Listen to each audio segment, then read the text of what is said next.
Alright, so I know you're excited to dive into VBA, but before we get there, there are a couple things we need to configure within Excel. The first thing we need to do is to enable something called the Developer tab on our ribbon. Now, as a review, the ribbon is what we call the main Excel menu. This thing up here is what we call the ribbon. The ribbon consists of several tabs, for example, Home, Insert, Page Layout, Formulas, etc. And each tab is made up of groups. Groups are just collections of related commands. For example, here on the Insert tab, I have the Tables group, the Illustrations group, the Add-ins group, and so on. On the ribbon, we also have this File option, which takes us into something called the Backstage Window view. Right here, we can do a couple extra Excel-related functionalities like opening and saving a workbook, printing, and more. Whenever we want to come back to the main Excel interface with the ribbon, we just click this arrow, and that takes us back to the ribbon. So there is a primary tab that we use for working with VBA, but unfortunately it's disabled by default. It's hidden. I think the reason for this is that Microsoft assumes that the majority of people will not be using VBA in their workbooks, so they feel like it clutters up the main ribbon. The first thing we need to do is to actually enable it on our ribbon. As a heads up, throughout the course, I'm going to be zooming in on content from time to time, whether it be VBA code in my editor, or a value that I'm entering into my Excel worksheet, or the ribbon like now. My goal here is to ensure that everything I type is easy for you to see. The only thing that you have to remember here is that the way that Excel appears on your screen in terms of size may be different from the way that it appears on my screen. That's intentional, so don't worry if things don't look exactly the same.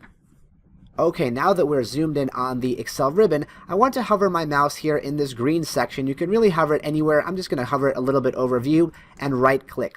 You're going to see this small menu pop up, and I want to select the option Customize the Ribbon. This will bring up a little Excel Options dialog box, which essentially allows us to modify what groups, what commands, and what tabs appear on my main Excel ribbon. On the right side here, where it says Customize this ribbon, and by the way, if you don't see this screen, make sure you're on Customize Ribbon right here on the left. On the right side here, we can find the Developer tab, and we want to make sure that we select it right here. As soon as we select it, that will enable it as soon as we click OK. And once I activate that, Developer pops up at the very end of our ribbon. I can click it, and here we go, our now exposed Developer tab. The last thing I want to do in this lesson is offer a brief rundown of some of the most popular commands on the Developer tab. We're going to be diving into all of these in a lot greater detail over the course of the next couple lessons, so don't worry if something doesn't make sense now. I assure you it will in time.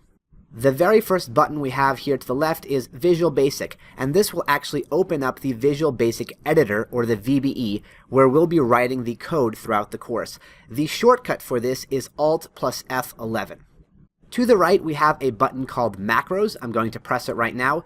This is going to bring up the macro dialog box, which is going to show us all macros that we have written that are public. Public means that they are exposed to the Excel interface so that a user can use them. There are going to be a lot of options here for things like editing the keyboard shortcuts for a macro, running it, or even executing it step by step. Predictably, we don't actually have any macros listed here because we haven't written anything, but once we write a macro, they're all going to populate here in this list. Next up is the Record Macro button on the top here. As it turns out, Excel has a built-in feature called the Macro Recorder, and it's kind of amazing when you first hear about it. What the Macro Recorder does is generate automatic VBA code for you. Essentially, you take actions on the worksheet. You take regular actions like clicks and typing, and the Macro Recorder understands what you're doing and generates relevant VBA code. The question you might be asking is, well, if this feature exists, why the heck do we have to learn VBA?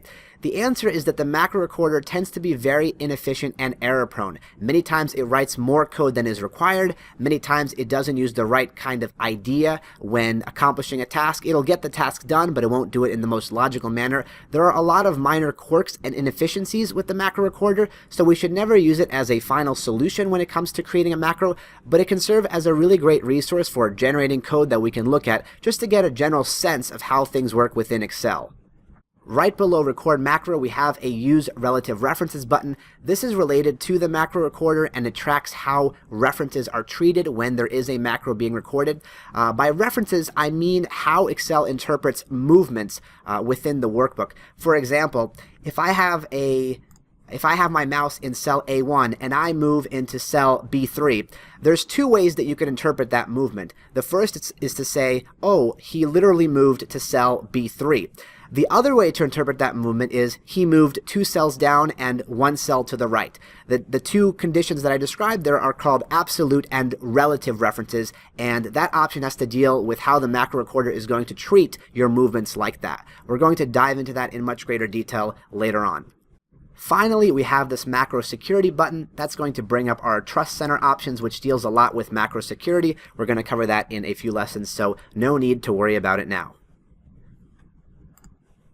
That's all there is to cover in this lesson. The last thing I want to do, I've been saving this moment up until the end, let's go ahead and actually open our VBE, our Visual Basic Editor. So I'm going to click the Visual Basic button right here on the left, and we have this thing pop up. This is the Visual Basic Editor. This is where we're going to be writing all of our code throughout the course. Now, this is a completely separate application. It is connected to Excel, but it is running in its own separate window with its own separate memory.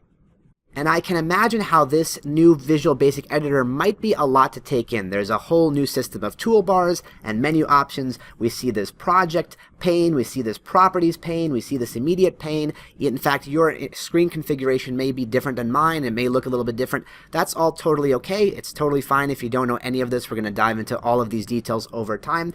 What I recommend you do now, though, as an experiment is just to poke around here a little bit. Spend some time clicking around the menus, click some of the available options up here, maybe hover your mouse over some of these buttons and read the tooltips. Try to get a general sense of what's going on here. It doesn't matter if you understand everything. I just want you to be a little bit more comfortable on the general structure of how the VBE looks, because it is a little bit different compared to Excel. It is a little bit more outdated, a little bit more like a classic Windows application. It's not so stylish and filled with color. So just get used to kind of moving around this interface and get comfortable with it. And in the next lesson, we're going to start our actual setup for the course, and we're going to discuss Excel file types. So I'll see you there.